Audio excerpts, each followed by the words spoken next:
Armonia in rosso di Henri Matisse.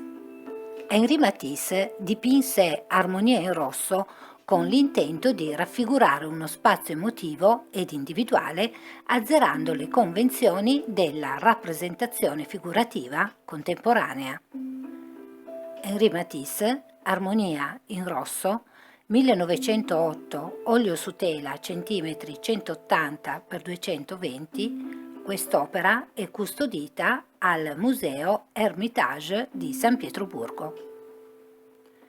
Armonia in rosso di Henri Matisse è un dipinto costruito con larghe campiture di colore. Cromaticamente prevale il rosso. Questo colore, accostato agli altri colori puri, giallo e blu, brilla e spicca sulla superficie del quadro. Armonia in rosso è appunto il titolo che identifica il dipinto armonizzato come una composizione musicale intorno al colore rosso. L'unico secondario che compare in modo quantitativamente importante è il verde. Questo colore appare nel quadro che rappresenta una porzione di paesaggio. Infatti, sulla sinistra, nell'angolo superiore, è presente l'angolo di un dipinto. Si intravede nel primo piano dell'immagine rappresentata in alto un cespuglio. Fa da sfondo un prato costellato di fiori viola e gialli. Emergono degli alberi esili con una fioritura bianca. L'orizzonte molto alto e separa il poco cielo blu che si intravede. In alto, quasi in prossimità dell'angolo sinistro, una casetta rosa che compatta il paesaggio. I complementari sono quindi riservati al dipinto che assume una maggiore profondità proprio grazie alle tonalità secondarie. Una delle cornici del dipinto, quella verticale, è color arancione complementare dell'azzurro. Altro importante contrasto di complementari è dato dal rosso della parete contro il verde del paesaggio. Armonia in rosso non presenta alcuna sfumatura. Non è presente nemmeno il chiaroscuro per creare ombre volumetriche. La luce, infatti, sembra non esistere in questo dipinto che è strutturato con campiture piatte. La composizione è orizzontale, con la linea molto debole del tavolo che corre poco sotto la metà del quadro.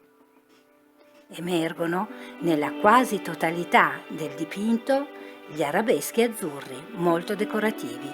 Le stesse linee curve e fluenti si ritrovano nei tronchi esili del paesaggio di sinistra. La profondità è quasi assente.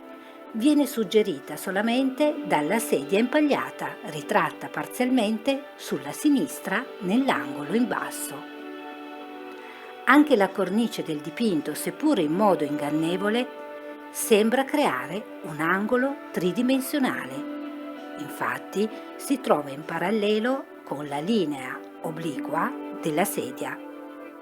Ecco che quindi si forma un inganno ottico e la cornice del dipinto sembra l'angolo dello strombo di una finestra. Nel complesso, Armonia in rosso è però un dipinto bidimensionale e tendente al decorativismo. L'osservatore non ha alcun centro focale sul quale poggiare lo sguardo. Non si individuano chiaramente i piani orizzontali e i piani verticali. Il tavolo dovrebbe creare un piano orizzontale obliquo, secondo la prospettiva geometrica.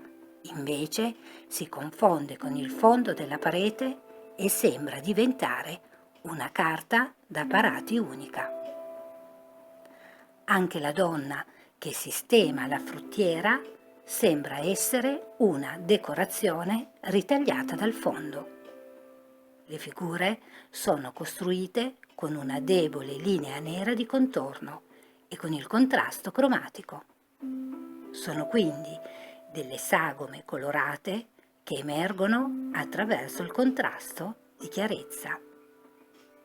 Ad esempio, i limoni gialli contro il rosso brillante della tovaglia.